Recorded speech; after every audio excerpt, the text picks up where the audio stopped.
Olá, turma. É um prazer imenso estar aqui com vocês hoje. E hoje a gente vai falar sobre o lúpus. A gente tentou ao máximo trazer um material muito bacana para vocês, para estar ajudando aí principalmente no estudo de vocês. O nosso grupo, ele é composto por mim, Camila, Bianca, Isadora, Fernanda, Jaiane e Janaína.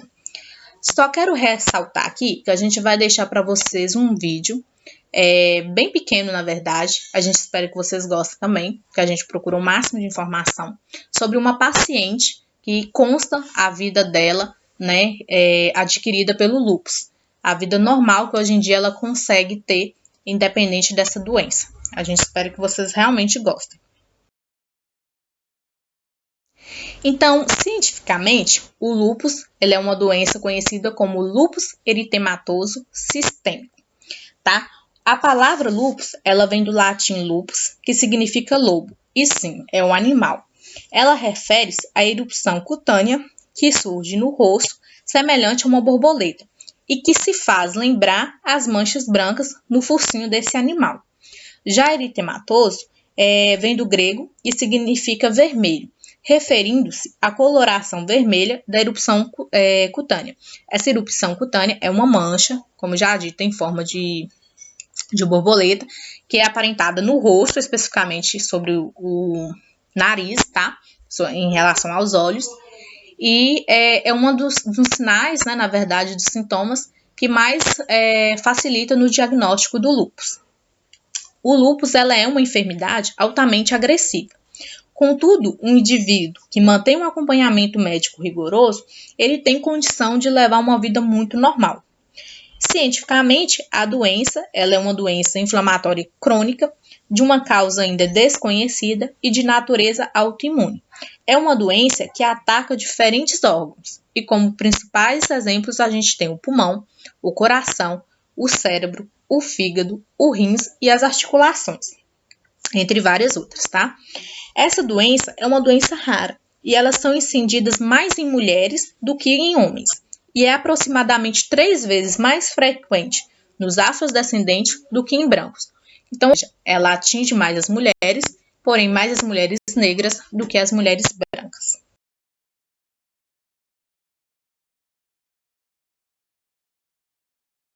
O lúpus ele pode se manifestar de 4 tipos diferentes, e ambas têm suas causas distintas. O primeiro tipo é o lúpus discoide. É sempre limitado na pele, afetando sobretudo o rosto, os ouvidos, o couro cabeludo ou o dorso. É a forma mais comum do lúpus eritematoso, que pode ser identificado com o surgimento das lesões avermelhadas, com tamanhos, formatos e até colorações específicas. E elas tendem também a evoluir, deixando cicatriz atrófica e alterações pigmentares. Essa cicatriz é exemplo de um corte, ou até mesmo quando essa erupção cutânea, ela seca e ela fica uma mancha. E as alterações pigmentares são como exemplo na doença, por exemplo, da dengue. Essas manchinhas picadinhas que aparecem no corpo. Porém, em forma de inflamação e em feridas, no caso. E ela também pode, eventualmente, evoluir para o lúpus sistêmico, que é o nosso segundo tipo. O lúpus sistêmico ele pode ser tanto leve quanto grave, especificamente geralmente grave. A inflamação ela ocorre no organismo, então ela acaba comprometendo vários órgãos e sistemas. O lúpus induzido por drogas ocorre como consequência do uso de certas drogas ou medicamentos, né? E os seus sintomas são muito parecidos com o lúpus sistêmico, já que ela consegue comprometer os órgãos e os sistemas. No entanto, a doença, nesse caso, ele tende a desaparecer assim que o uso dessa substância termina. O lúpus o lúpus neonatal, que é o nosso último tipo, ele é causado pelos anticorpos maternos para o feto, ou seja, passa de mãe para filho durante a gestação. As principais manifestações na criança são a erupção cutânea e o bloqueio cardíaco. Nesse caso aí, é o problema no sistema nervoso e cardiovascular. No entanto, com alguns testes e exames adequados, os médicos eles conseguem identificar as mães em risco, né, e fazer o tratamento tanto antes quanto depois do nascimento da criança. Etiologia. Então, assim, o lúpus ele é uma doença de etiologia não esclarecida, ou melhor dizendo, não definida. Seu desenvolvimento ele está ligado à predisposição genética e a fatores ambientais, como luz ultravioletas e alguns medicamentos.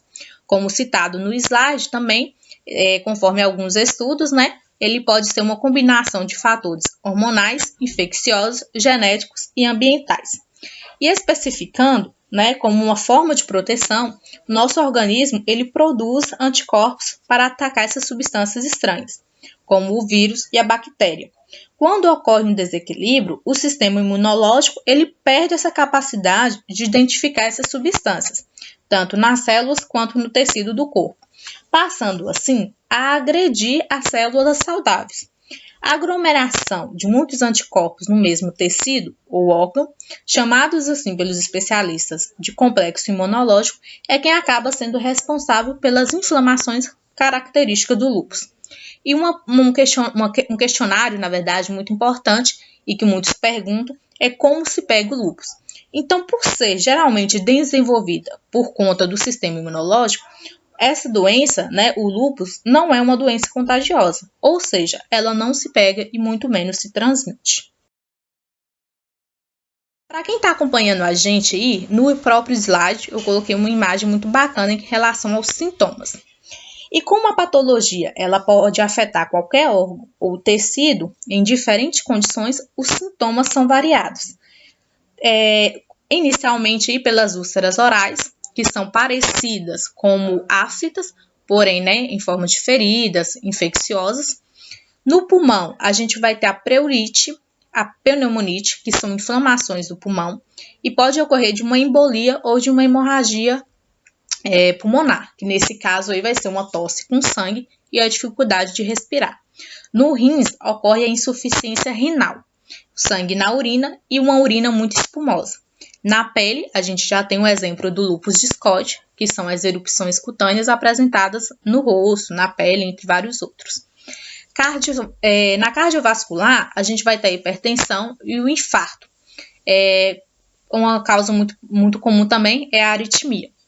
A gastrointestinal, a gente ocorre de uma pancreatite, de uma hepatite e de uma isquemia intestinal, ocorrendo também aí a dor abdominal, náuseas e vômito. No sangue, a anemia e a trombose, tanto outros também. Nos músculos e nas articulações, a gente vai ter, como propriamente dita, dor muscular, dor nas articulações e artrite. Outras muito comum é a queda de cabelo, febre e dor de cabeça. Embora não exista um exame que seja exclusivo do lúpus, ou seja, 100% científico, o diagnóstico ele pode ser realizado pela presença de alguns critérios, como diagnósticos clínico e diagnóstico laboratoriais. No clínico, a gente tem como exemplo mais comuns o anti-DNA, o antinucleossomo e o anti-SM, entre outros exemplos. Já no caso dos exames laboratoriais, o exame ele pode detectar a existência de inflamações, assim como a presença de anticorpos antinucleares. E a análise de amostra de urina também é útil, pois alguns níveis de proteínas podem sugerir o lúpus. Pode ser realizados também alguns exames como tomografia, eletrocardiograma, ecocardiograma, teste do esforço, ressonância magnética, entre outros exemplos. Procurar um médico aos primeiros sintomas da doença é fundamental para a indicação do melhor tratamento para cada caso. Somente o especialista poderá orientar o paciente em relação aos procedimentos adequados e ao uso desses remédios. Os mais comuns são os corticoides, os antimaláricos e os imunossupressores, tá? Os sintomas mais leves, eles podem ser tratados com analgésicos e com anti-inflamatórios ou dose baixas dos corticoides. E na vigência de manifestações mais graves, do lúpus, no caso, as doenças dos corticoides podem ser bem mais elevadas. Geralmente, quando há envolvimento dos rins do sistema nervoso e dos pulmões, é necessário o emprego dos imunossupressores. Perdão, a palavra é bem complicada. E em doses variáveis de acordo com a gravidade do acometimento. Um aspecto importante no uso desses medicamentos é a atenção necessária quanto ao risco do aumento de infecção, já que eles diminuem a capacidade desse indivíduo de defender-se contra infecções. Em pacientes com lúpus grave, com rápida evolução, pode-se utilizar altas doses de glicorticoide por via endovenosa. O uso da cloroquina está indicado tanto para as formas mais leves quanto nas formas mais graves e deve ser mantido mesmo que a doença esteja sob controle, pois auxiliam na manutenção do controle do lúpus. E assim como outras doenças, principalmente crônica, é recomendado um tratamento multiprofissional, que inclui um psicológico e um assistente social. Ou seja, o portador provavelmente ele terá uma dificuldade, em atividades profissionais e acadêmicas e frequentemente vai lidar com a depressão, ansiedade, estresse, raiva, entre outros vários fatores. Não existe, até o momento, uma forma de prevenção para o lúpus, mas a melhor forma de manter o lúpus sob controle é seguir o plano de tratamento à risca. Então, evitar o sol e evitar o uso de hormônios, procurar orientações médicas para o cuidado de hipertensão e diabetes, fazer exercício físico, evitar o fumo e manter uma boa alimentação são as principais causas que se deve prevenir. Ou seja, uma prevenção e uma promoção da saúde são as melhores formas de evitar a doença. Algo muito importante, gente, que a gente está falando desde o início do trabalho, é que não existe uma cura para o lúpus. No entanto, o prognóstico, ou seja, o tratamento paliativo, quando aplicado de forma adequada, pode controlar e até fazer desaparecer os sintomas da doença. Por isso, com um acompanhamento e tratamento correto, ambos oferecidos de forma integral e gratuita pelo Sistema Único de Saúde, é possível levar uma vida muito saudável. A gente está deixando aí como homenagem ao lúpus o mês, Maio Roxo, que é o mês da conscientização do lúpus.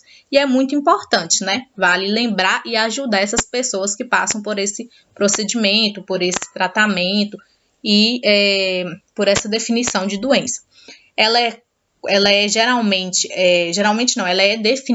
definitiva no mês dia 10, que é comemorada, e a cor roxa é utilizada por ela e a borboleta, que eles utilizam também, é pelo formato dessa erupção cutânea que aparece no rosto, que eu já havia dito no trabalho. Já a gente agradece pela oportunidade, esperamos que vocês tenham gostado do material e que tenha ajudado muito nessas informações e nesse estudo para vocês. Beijos!